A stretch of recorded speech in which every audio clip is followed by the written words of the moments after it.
Hello guys, welcome back to my channel. నిన్న ఏదైతే మనం మస్క్ మిలన్ ఐస్ క్రీమ్ చేసుకున్నామో అది నెక్స్ట్ డేకి ఓవర్ నైట్ ఫ్రీజ్ చేసిన తర్వాత చూడండి ఎలా అయిపోయిందో. నేను ఇప్పుడు కట్ చేసుకుంటున్నాను. చూడండి ఎంత బాగుంటుందో ఐస్ క్రీమ్ లోపల.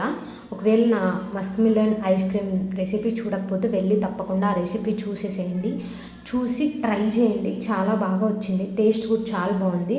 మనం మిల్క్ యూస్ చేయకుండా ఫ్రెష్ క్రీమ్ యూస్ చేస్తున్నాం కాబట్టి టేస్ట్ అయితే చాలా బాగుంది. ఒకసారి మీరు కూడా ట్రై చేయండి. చూడండి ఎంత మంచిగా కట్ అయిపోతుందో.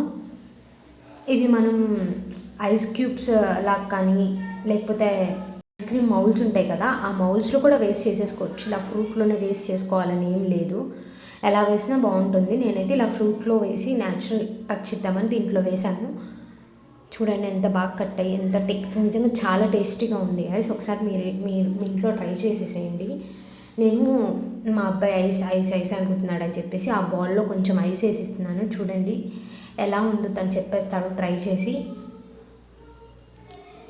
మీ పిల్లలు కూడా రోజు ఐస్ అని అడుగుతుంటే తప్పకుండా ఈ రెసిపీ ట్రై చేసి వాళ్ళకి టేస్ట్ చేయించండి. ఇంకా ఐస్ అడగకుండా ఇదే ఐస్ చేయమని అడుగుతారు, అంత టేస్టీగా ఉంది. బాల్లో ఎందుకు పెడుతున్నాను అని మీకు డౌట్ వస్తే తనైతే దాంట్లోనే పెట్టి మమ్మీ అని అడుగుతున్నాడు, అందుకే నేను బాల్లో పెట్టిచ్చేస్తున్నాను. తను టేస్ట్ చేస్తున్నాడు, చూడండి ఎంత మంచిగా తినేస్తున్నాడు. ఇవాళ ట్రై చేసి మీరు కూడా మీ పిల్లలకి ఇచ్చేసేయండి. సబ్స్క్రైబ్ చేసుకోండి.